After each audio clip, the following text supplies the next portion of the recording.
بسم اللہ الرحمن الرحیم۔ ہم نبی علیہ السلام کی ہجرت کا سفر قدم بقدم پڑھ رہے ہیں، اور اس سارے سفر کے اندر مختلف حالات اور مختلف مقامات سے ہم گزریں گے، مختلف واقعات آئیں گے جن کو ہم مختصراً دیکھتے ہوئے چلیں گے۔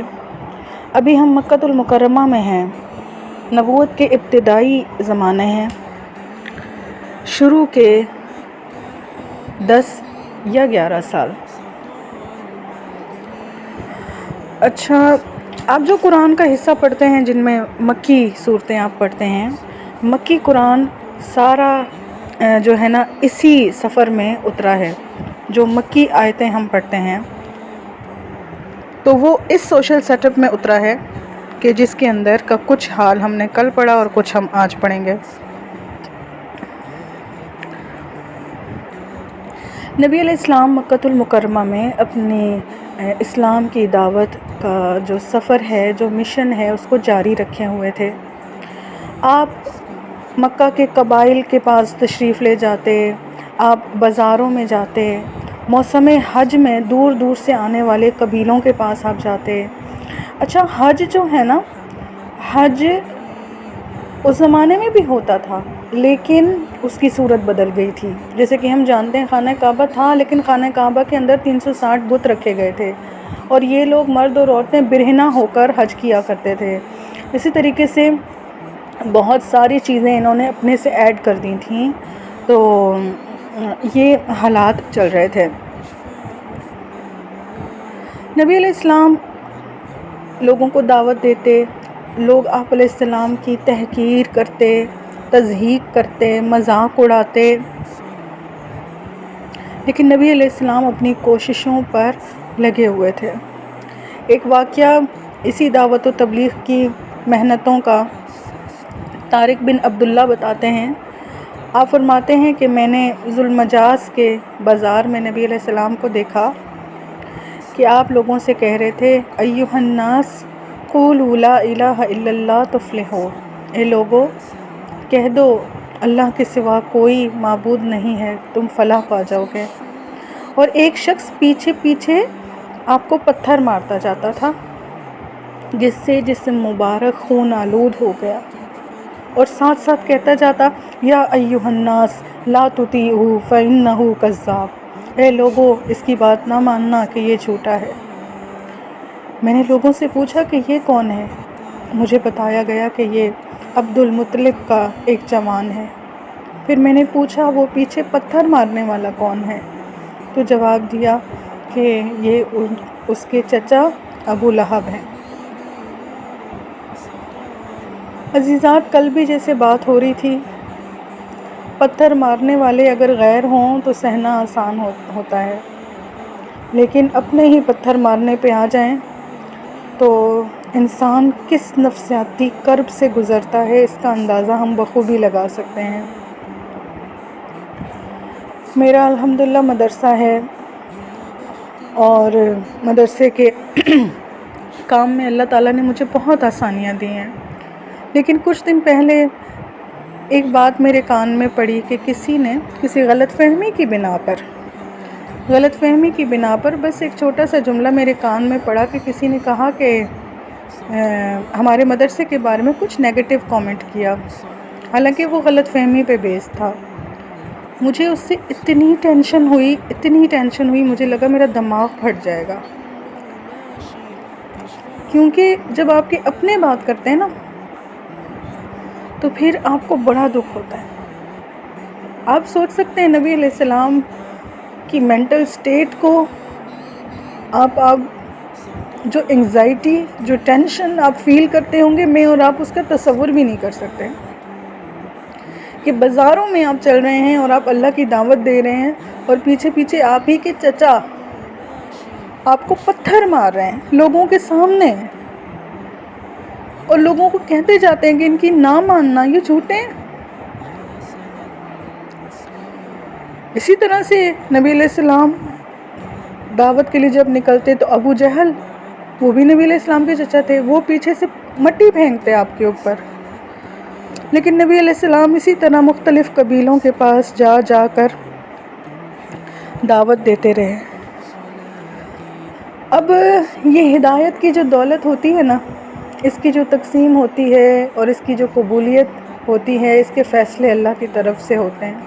اکثر یہ دیکھنے میں آیا کہ جس علاقے سے دعوت پھوٹتی ہے، اہل علاقہ سے اس کو قبول کرنے والے لوگ کم ہی ہوتے ہیں، مگر دور دور سے لوگوں کو اللہ تعالیٰ توفیق دے دیتے ہیں۔ مکہ کے قبائل اور مکہ کے لوگوں کو تو قدردانی نہیں نصیب ہوئی، اور ان کے نصیب میں تو یہی لکھا ہوا تھا کہ یہ اس دولت سے، اس نعمت سے، اپنے پیارے نبی علیہ السلام کی، جن کو سر آنکھوں پہ بٹھانا چاہیے تھا، جن کے راستوں میں پھول بچھانے چاہیے تھے، جن کو اپنے لیے نور نظر بنا کے رکھنا چاہیے تھا، ان کی ایسی بدقسمتی کہ انہوں نے نبی علیہ السلام کے ہر راستے میں کانٹے بچھائے، آپ کو ایسی تکلیفیں دیں کہ انسانیت اس کو سوچ کر بھی تڑپ جاتی ہے۔ لیکن اللہ تعالیٰ کا وعدہ ہے کہ اللہ تعالیٰ اپنے نبی کی مدد کریں گے، ان کے دین کی مدد کریں گے، ان کے مشن کی مدد کریں گے۔ یہ حالات چل رہے تھے کہ اللہ تعالیٰ نے مدینۃ المنورہ سے کچھ مقدس ہستیوں کو نبی علیہ السلام کی خدمت میں پہنچا دیا۔ آپ علیہ السلام قبائل کو دعوت دے چکے، مکہ مکرمہ کے گرد و نواح میں دعوت دے چکے، طائف کا سفر ہو چکا، مگر ہر طرف سے مایوسی۔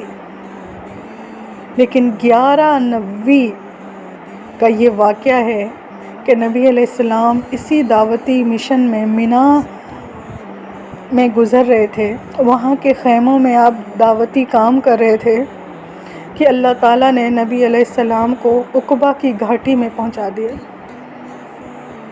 جہاں خوشبخت روحیں آپ کا انتظار کر رہی تھیں، آپ کی منتظر تھیں۔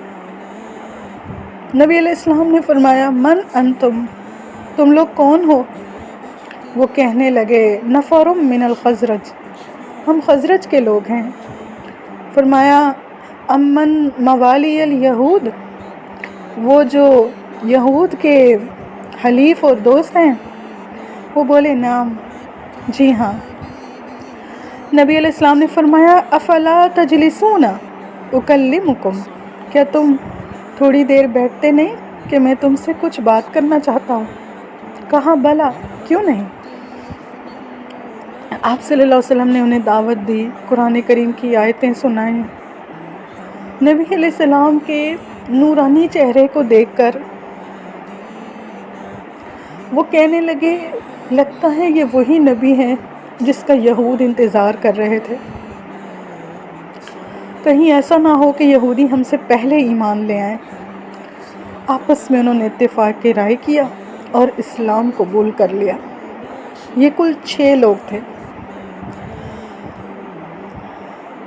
وہ کہتے ہیں نا، قدر گوہر شاہ داند یا بداند جوہری، ہیرے کی پہچان یا تو بادشاہ کو ہوتی ہے جس نے ہیرے پہنے ہوں، یا پھر جوہری کو ہوتی ہے جس کا ہیروں کا بزنس ہو۔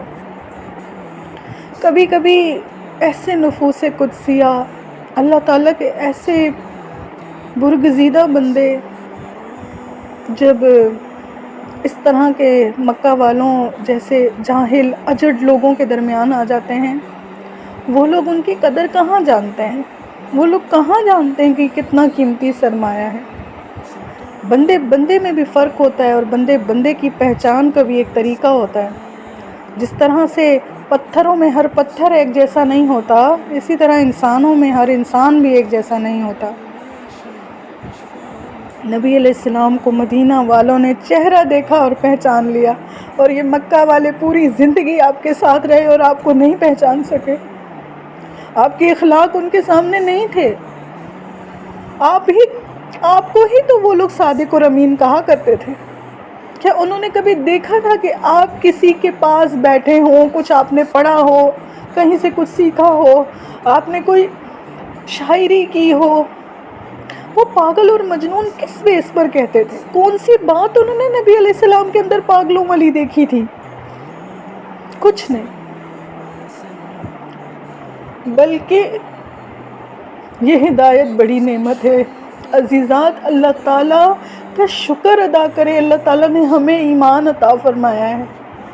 ہم بہت خوش قسمت ہیں کہ ہم نے نبی علیہ السلام کو دیکھا نہیں لیکن ہم ایمان لائے ہیں۔ یہ لوگ جو نبی علیہ السلام کے صحبت یافتہ بھی تھے، نبی علیہ السلام کی مجالس میں اٹھتے بیٹھتے تھے، لیکن ان کو ایمان نہیں ملا۔ اچھا، مدینے والوں نے اب کیا کہا نبی علیہ السلام سے؟ کہا جیسا کہ آپ جانتے ہیں ہماری قوم خطرناک لڑائی کی موڑ پر ہے، ہم جا کر صلح کریں گے اور سب کو اسلام کی دعوت دیں گے۔ اگر سب مسلمان ہو گئے اور یہ لڑائی ختم ہو گئی تو آپ سے زیادہ عزت والا ہمارے ہاں کوئی نہیں ہوگا۔ اور پھر خدا حافظ کہہ کر مدینہ المنورہ چلے گئے۔ مدینہ المنورہ کے اندر گرد و نواح میں یہود رہتے تھے، اور دو قبیلے وہاں پر جو تھے، اوس اور خزرج، یہ بت پرست تھے، اور لیکن یہ یہودیوں کے کیونکہ پڑوسی تھے تو یہودیوں سے انہوں نے نبیوں کے قصے اور توریت کے قصے سن رکھے تھے۔ جیسا کہ ہم قرآن میں پڑھ کے آئے ہیں کہ توریت میں نبی علیہ السلام کے احوال اور اوصاف بیان کیے گئے تھے، تو ان کو پتہ تھا، انہوں نے سن رکھا تھا کہ یہودی ایک نبی آخر الزماں کے انتظار میں ہیں۔ تو یہ 6 حضرات، ہیلو،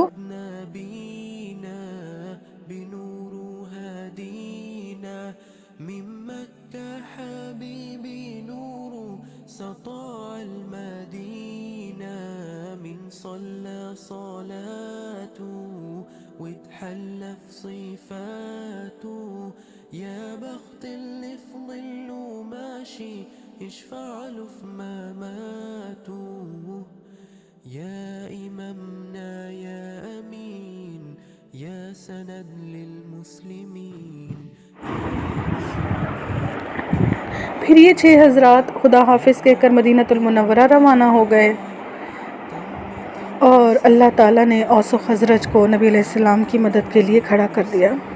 یہ گنتی کے چند لوگ تھے، لیکن مدینہ المنورہ میں جا کے انہوں نے اسلام کی دعوت کا ایک طوفان کھڑا کر دیا۔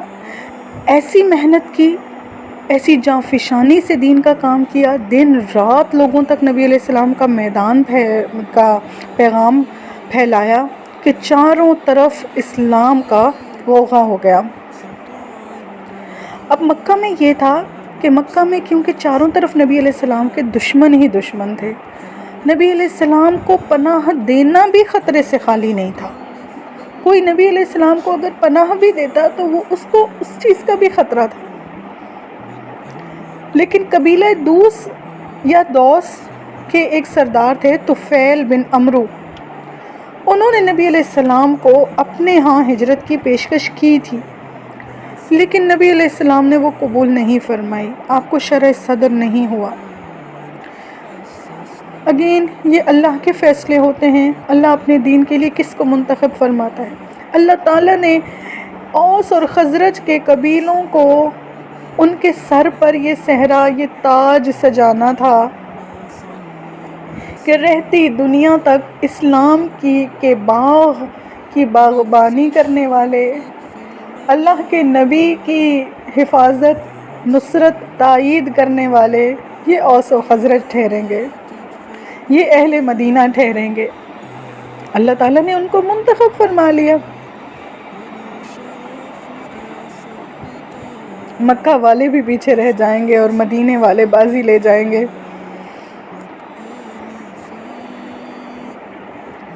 یہ 6 آدمی جب اسلام کی دولت سے مالا مال ہو کر واپس لوٹے تو کہنے کو تو یہ 6 آدمی تھے، لیکن انہوں نے ایک انقلاب کھڑا کر دیا اور پورے زور و شور سے اسلام کی دعوت مدینے میں دی۔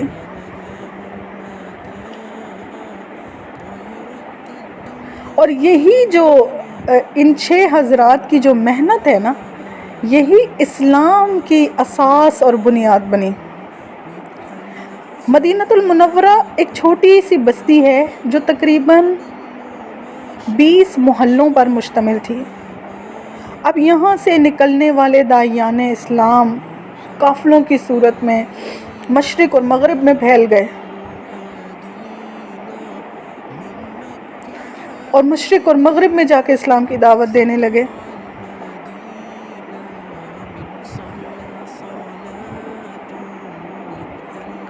اور اگلے سال جب سفر حج میں دوبارہ ملاقات کا وعدہ تھا، جس کو ہم بیعت عقبہ ثانیہ بھی کہتے ہیں، تو یہ 6 حضرات کی جو دعوت تھی، تو اس کے نتیجے میں دوسرے سال پھر مزید لوگ آئے نبی علیہ السلام کی ملاقات کے لیے۔ اس دفعہ یہ 12 لوگ تھے۔ 5 بزرگ پچھلے سال والے تھے اور 7 نئے لوگ تھے، اور انہوں نے آ کے نبی علیہ السلام کے ہاتھ پر بیعت کی، جس کو بیعت النساء بھی کہا جاتا ہے، اس کو بیعت عقبہ ثانیہ بھی کہتے ہیں۔ نبی علیہ السلام نے ان کے ہاتھ سے بیعت لی اور ان کے ساتھ حضرت مصعب بن عمیر کو تعلیم و تدریس کے لیے ان کے ساتھ مدینے بھیج دیا۔ مدینۃ المنورہ کے اندر حضرت مصعب بن عمیر کے کارنامے یہ بھی ہم سنیں گے۔ نبی علیہ السلام کے جانے سے پہلے وہاں پر سارا ماحول سازگار کرنا، وہاں پر انیشیل اسلام کی بیسز بنانا، لوگوں کو عبادتیں سکھانا، لوگوں کو قرآن سکھانا۔ آپ لوگوں کے امام تھے، لوگوں کے استاد تھے، لوگوں کے مدرس تھے، حضرت مصعب بن عمیر، اور انہوں نے وہاں پر جو کام کیا اس کو بھی ہم انشاءاللہ دیکھتے ہیں۔ اچھا، یہ جو حضرات آئے تھے تو ان میں ایک صحابی تھے حضرت عباس بن عبادہ، تو یہ یہیں رہ گئے تھے مکہ میں نبی علیہ السلام کی خدمت میں، اور جب ہجرت ہوئی تو اس وقت آپ نے ہجرت فرمائی نبی علیہ السلام کے ساتھ۔ تو یہ وہ واحد صحابی ہیں جو مہاجر بھی ہیں اور جو انصار بھی ہیں۔ اللہ اکبر، ان کو یہ دونوں لقب حاصل ہیں۔ اب ہم بات کرتے ہیں حضرت مصعب بن عمیر کی محنتوں کی رضی اللہ تعالیٰ عنہ۔ نبی علیہ السلام ابھی مکۃ المکرمہ میں ہی ہیں، ابھی ہجرت نہیں ہوئی، اور مدینہ سے جو 12 افراد آئے تھے ان کے ساتھ مدرس بنا کے نبی علیہ السلام نے حضرت مصعب بن عمیر رضی اللہ تعالیٰ عنہ کو مدینۃ المنورہ بھیجا۔ حضرت مصعب بن عمیر رضی اللہ تعالیٰ عنہ نوجوان صحابی تھے، لیکن آپ کے اندر جو جوش تھا، آپ کے اندر جو معاملہ فہمی تھی، دور اندیشی تھی، اور جو حکمت عملی تھی، اس نے اسلام کی بنیادیں بنانے میں بہت اہم کردار ادا کیا۔ آپ نے مدینۃ المنورہ جا کر لوگوں کے گھر گھر جا کے لوگوں سے پرسنلی مل کر ان کو قرآن سنایا، ان کو اسلام کی دعوت دی، اور دن رات محنت کی، اور آپ کی کوششوں سے مدینے کے جتنے انصار گھرانے ہیں سب تک اسلام پہنچا، یہاں تک کہ اسلام بالکل پھیل گیا مدینے میں اور خوب ظاہر ہو گیا۔ وہاں پر نماز کا اہتمام فرمایا، نماز جمعہ کا اہتمام فرمایا، بکری ذبح کر کے دعوت کی۔ دیکھیں، دعوت کا کام، تبلیغ کا کام جو ہے نا، محنت بھی مانگتا ہے، مردم شناسی بھی مانگتا ہے، حکمت عملی مانگتا ہے، لوگوں کی تالیف قلب مانگتا ہے۔ ہم یہ سمجھتے ہیں کہ ہم بس کسی کو ملیں گے اور کہیں گے کہ جی آ جاؤ اسلام کی طرف آ جاؤ، اور یہ چیزیں چھوڑ دو اور یہ چیزیں کرنے لگ جاؤ، تو ایسے بس کام ہو گیا۔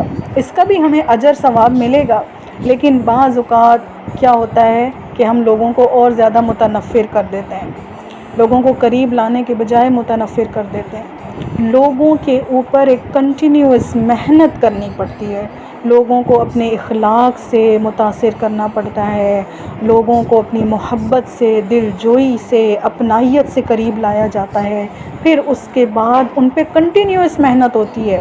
ایسا نہیں کہ ایک دن ہم نے دعوت دی اور پھر چھوڑ دیا، یا کسی کو ہم نے بلایا وہ آ بھی گیا، کچھ دن جڑا رہا، پھر وہ ہٹ گیا اور ہم نے اس کو ہٹنے دیا، ایسے نہیں ہوتا۔ بلکہ ایک مسلسل محنت مانگتی ہے۔ حضرت مصعب بن عمیر یہ ان صحابہ میں سے تھے جن سے اللہ تعالیٰ نے بڑا کام لیا۔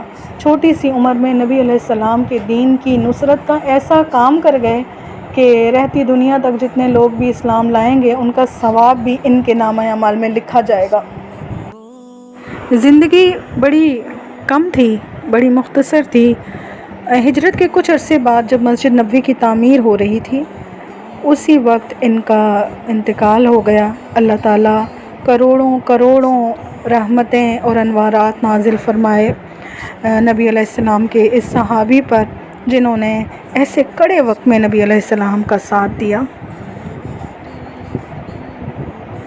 اسد بن زرارہ رضی اللہ تعالیٰ عنہ کی قیادت میں مصعب رضی اللہ تعالیٰ عنہ قبیلہ عبد الاشہل کو دعوت دینے گئے۔ ان کے باغ میں بیٹھے۔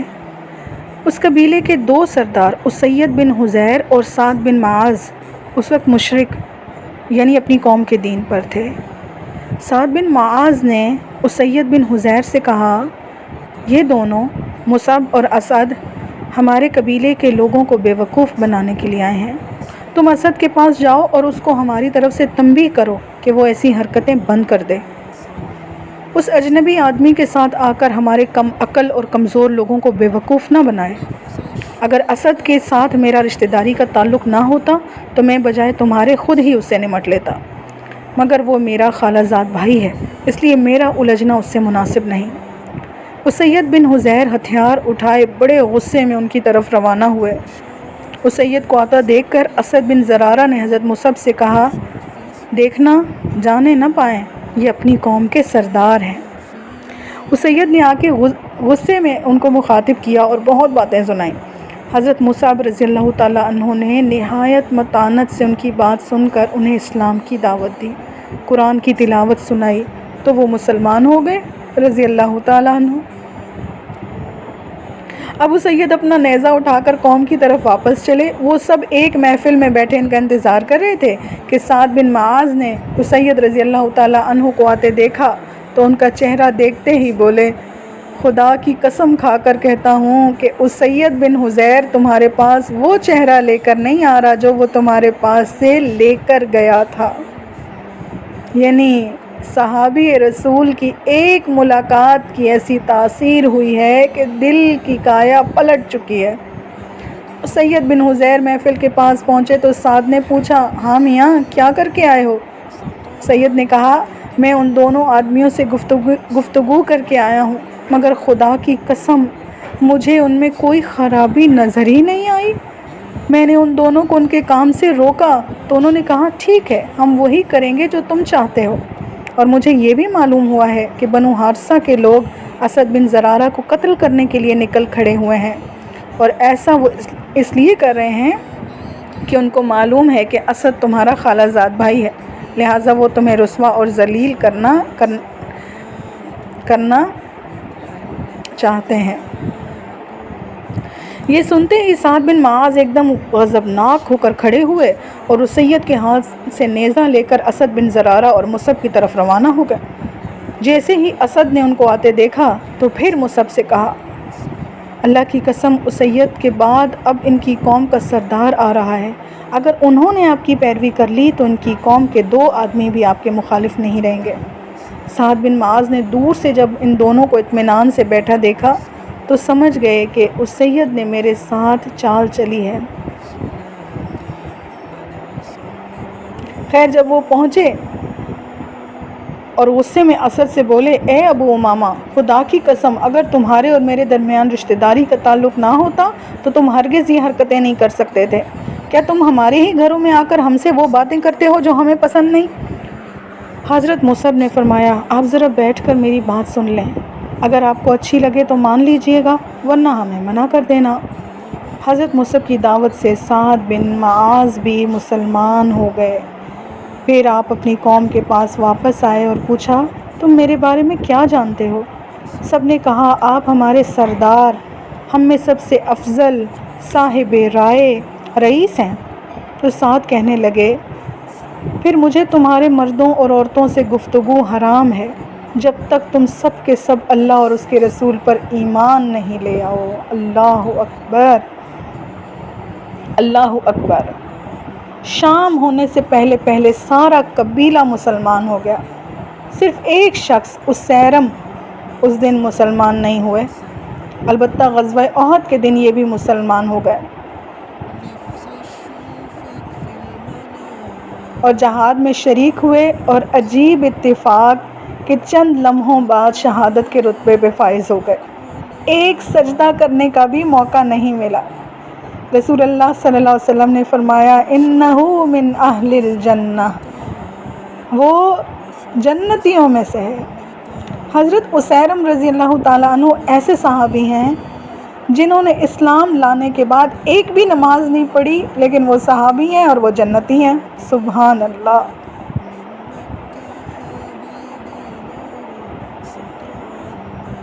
اور اللہ تعالیٰ کا خصوصی فضل ہے کہ انصار کے اس قبیلے کا کوئی مرد یا عورت منافق نہیں تھا، یہ رسول اللہ صلی اللہ علیہ وسلم نے فرمایا۔ آپ کو پتہ ہے نا مدینے کے اندر منافق بھی رہتے تھے، تو منافقین میں سے ایک بھی جو بندہ تھا وہ انصار میں سے نہیں تھا۔ اب داعیان اسلام کی مسلسل محنت سے مدینے کی فضا تو بدل چکی اور اسلام کی روشنی مدینہ المنورہ کے کناروں تک پہنچ چکی تھی، اور ایمان پوری بشاشت کے ساتھ مقدس نفوس کے سینوں میں اتر چکا تھا۔ گلی گلی میں اسلام کی دعوت گونج رہی تھی، ہر گھر میں نبی علیہ السلام کے چاہنے والے اور دل و جان فدا کرنے والے پیدا ہو چکے تھے، اور اب یہ سرزمین اس قابل ہو گئی تھی کہ نصرت اسلام کا علم یہاں سے اٹھے، اسلام کا مرکز مدینہ بن جائے، اور نبی علیہ السلام کو ویلکم کرنے کے سارے حالات یہاں پر سازگار ہو چکے تھے، اور ان مسلمانوں کو مرحبا کہیں جو مکہ المکرمہ میں انگاروں پر زندگی گزار رہے تھے۔ کب تک رسول اللہ صلی اللہ علیہ وسلم مکہ اور اہل مکہ کے پہاڑوں میں ان جاہلوں کے ہاتھوں پتھر کھاتے رہیں گے؟ کب تک اہل مکہ کے خوف سے وہ چھپ چھپ کر زندگی گزاریں گے؟ کب تک مکہ کے گرد و نواح میں مختلف قبائل کے پاس جا کر کہتے رہیں گے من یعینی، کون ہے جو مجھے ٹھکانہ دے، من ینصرنی، کون ہے جو میری مدد کرے، حتی ابلغ رسالت ربی، یہاں تک کہ میں اپنے رب کا فریضہ ادا کر دوں، وَلَهُ الْجَنَّةُ، اور اس کو اس کے بدلے میں جنت ملے گی۔ اب اہل مدینہ نے یہ مشورہ کیا کہ رسول اللہ صلی اللہ علیہ وسلم کو مدینہ طیبہ بلا لینا چاہیے۔ اللہ اکبر۔ یہ حکیمانہ فیصلہ اہل مدینہ کے استاد معلم حضرت مصعب بن عمیر حج سے پہلے واپس مکہ مکرمہ جب مکہ مکرمہ پہنچے تو اس فیصلے کے ساتھ ہے کہ رسول اللہ صلی اللہ علیہ وسلم کو مدینہ کی فضا اور ماحول سے آگاہ کیا، یہ بھی بتایا کہ ابھی حج کے موسم میں آپ کے عاشقوں کی اتنی تعداد آپ کی زیارت کے لیے آ رہی ہے کہ انہیں دیکھ کر آپ کی آنکھیں ٹھنڈی ہو جائیں۔ اللہ اکبر۔ کیسی محنت کی ہے حضرت مصعب بن عمیر نے، اور کتنی خوشی اور کتنی راحت پہنچائی ہے نبی علیہ السلام کے قلب کو، ذرا اندازہ تو لگائیے اور ذرا سوچئے کہ یہی کام اگر آج ہم کریں، میں اور آپ کریں، رسول اللہ صلی اللہ علیہ وسلم کی امت تک دین پہنچانے کی محنت کریں، تو ہماری مثال بھی ایسی بن سکتی ہے کہ نہیں بن سکتی؟